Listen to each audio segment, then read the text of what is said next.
રાજકારણીઓ ખાસ કરીને જ્યારે ચૂંટણી આવતી હોય છે ત્યારે માઇક હાથમાં આવતા ઉન્માદમાં અથવા અનાયાસે ભૂલથી અમુક શબ્દો ભૂલી જતા હોય છે ને શબ્દો તે બાદ વિવાદિત બનતો હોય છે, કારણ કે એ શબ્દો હવામાં જાય છે, સોશિયલ મીડિયામાં જાય છે, સોશિયલ મીડિયામાં પથરાય છે, વહેતા થાય છે અને તે બાદ તેની પ્રતિક્રિયાઓ આવતી હોય છે. આવું જ એક નિવેદન પુરુષોત્તમ રૂપાલા લોકસભાના ઉમેદવાર છે, ભારતીય જનતા પાર્ટીના કેન્દ્રીય મંત્રી છે, તેઓ દ્વારા આપવામાં આવ્યાનો ઉલ્લેખ થયેલો છે. અને રજવાડા બાબતે દાયકાઓ પહેલા રજવાડા બાબતે તેઓએ કેટલાક નિવેદનો વાદાજનક કર્યા હતા અને તે મોટો વિવાદ સર્જાયો હતો. જોકે આ વિવાદ હવે ભગડતો જાય છે અને આ વિવાદમાં અખિલ ભારતીય ઠાકોર સમાજના અધ્યક્ષ નવઘણજી ઠાકોર કૂદી પડ્યા છે, પોતાનો આક્રોશ વ્યક્ત કર્યો છે. નમસ્કાર, હું છું દિનેશ પરમાર અને આપ જોઈ રહ્યા છો ટુડે ગુજરાતી ન્યૂઝ. તો નવઘણજી ઠાકોર શું કહી રહ્યા છે આવું જોઈએ. રાજકોટ સભાની અંદર કેન્દ્રીય મંત્રી શ્રી પુરુષોત્તમ રૂપાલાજીએ ક્ષત્રિય સમાજને ના શોભે એવા શબ્દોનો ઉપયોગ કર્યો છે. તે સખત શબ્દોમાં વખોડી કાઢું છું અને સમગ્ર ગુજરાતના ક્ષત્રિય સમાજને વિનંતી કરું છું, ઠાકોર, દરબાર, પાલવી, જાગીરદાર, રાજપૂત, નાળુંદા, ગરાસિયા તમામ ક્ષત્રિયોની વ્યાખ્યામાં આવતા હોય ક્ષત્રિય સમાજ આખો એક થઈ અને હવે આપણા વિરોધમાં અપશબ્દો બોલનાર, આપણી સમાજને બદનામ કરનાર અને વારંવાર આપણી સમાજને ટાર્ગેટ કરનાર તત્વોને જડબાતોડ જવાબ આપવાનો હવે સમય આવી ગયો છે. વારંવાર ક્ષત્રિય સમાજનો વિરોધ કરવો, ક્ષત્રિય સમાજના વિરોધમાં નિમ્ન કક્ષાની ભાષા વાપરવી, ખામ થિયરી યાદ કરીને માધવસિંહ દાદાની ગાળો બોલવી, એ આ ભારતીય જનતા પાર્ટીના વાણી વિલાસ હવે સહન થશે નહીં. ગુજરાતની અંદર અમારો ઇતિહાસ જોવો હોય તો બેન, દીકરી, ગાય, ગંગાના રક્ષણ માટે પાથીજી મહારાજનું મંદિર જોઈ લો ફાગવેલમાં, ચાચરડ દાદાનું મંદિર જોઈ લો પાટણ જિલ્લાની અંદર, સંગ્રામસિંહ દાદાનું મંદિર જોઈ લો મહેસાણાની અંદર, અને ગામે ગામ પાદરમાં પાળિયા ઉભા છે ક્ષત્રિય સમાજની વીરતાના.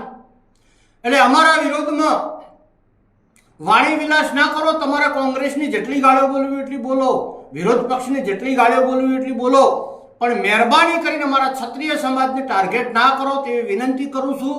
અને ગામડામાં કહેવત છે કે છોકરો ગુનો કરો તેનો બાપ માફી માગે, એટલે રૂપાલાજીએ ભલે માફી માગી પણ ગુજરાતની ભારતીય જનતા પાર્ટીની સમગ્ર ટીમને ગુજરાતમાં ક્ષત્રિય સમાજની માફી માંગવી જોઈએ.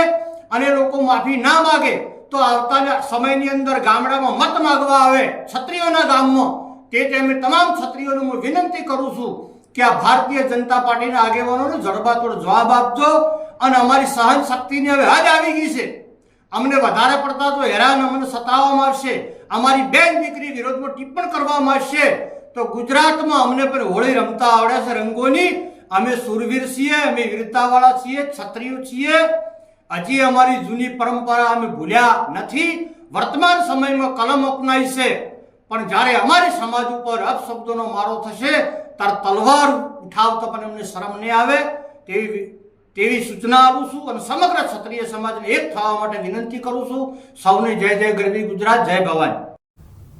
તો આપણે જોયું તે નવઘણજી ઠાકોરનું આ નિવેદન છે, આક્રોશ છે. દર્શકોને અમે જણાવી દેવા માંગીએ છીએ કે પુરુષોત્તમજી રૂપાલા સન્માનિત નેતા છે, કેન્દ્રીય મંત્રી રહી ચૂક્યા છે અને તેઓનું આ નિવેદન બાદ તેઓને ખેદ સાથે પોતાની પ્રતિક્રિયા આપી છે અને ક્ષત્રિય સમાજની માફી પણ માંગી છે. અને જે માફી માંગી તેઓએ પોતાની આજે ખેદ વ્યક્ત કર્યો છે તેવું નિવેદન પણ હવે જોઈએ. નમસ્કાર. ક્ષત્રિય સમાજના સૌ આગેવાનોને મારા રામ રામ. હું પુરુષોત્તમ રૂપાલા રાજકોટની અંદર વાલ્મીકી સમાજના એક કાર્યક્રમમાં ભાષણ મેં કરેલું, એનો એક વિડીયો વાયરલ થયો છે, જેને લઈને ક્ષત્રિય સમાજના ઘણા બધા આગેવાનોએ મને એ વિડીયા અંગે પોતાની પ્રતિક્રિયાઓ આપી છે, રોષ પણ વ્યક્ત કર્યો છે, સલાહ પણ આપી છે. આ તમામ આગેવાનોમાં અમારા વરિષ્ઠ આગેવાન ભૂપેન્દ્રસિંહજી ચુડાસમા, રાજ્યસભાના મારા સાથીદાર કેસરીસિંહજી, વાંકાનેર સ્ટેટ, અમારા માનદાતાસિંહજી રાજકોટથી, પૃથ્વીસિંહ જેઠવા ઘુમલીથી, તેજપાલસિંહ સરવૈયા ભાવનગરથી, અર્જુનસિંહ વાળા જસદણથી, ને હમણાં મનદીપસિંહજી પાલીતાણાથી બોલતા હતા. એ ઉપરાંત અમારા રાજકોટના આગેવાન ભોગુભા, પ્રદીપસિંહજી, કિરીટસિંહજી રાણા વગેરે આગેવાનો સાથે મારી વાતચીત થઈ. એના પ્રતિભાવો પણ મને મળ્યા છે. ક્ષત્રિય સમાજ અને રાજવી પરિવાર અંગેના મારા ઉલ્લેખને કારણે તેઓએ પોતાની નારાજગી અને રોષ વ્યક્ત કરેલો. મેં જે વાત કરતો હતો એમાં મારો આશય માત્ર વિધર્મીઓ દ્વારા આપણી સંસ્કૃતિ ઉપર અને આપણા દેશ ઉપર થયેલા જુલ્મોનું નિરૂપણ કરવાનો હતો. સહેજ પણ રાજવી પરિવાર કે ક્ષત્રિયોને નીચા દેખાડવાનો મારો કોઈ આશય કે ઈરાદો ત્યારેય નહોતો, અત્યારેય ન હોય અને ભવિષ્યમાં પણ ના હોઈ શકે.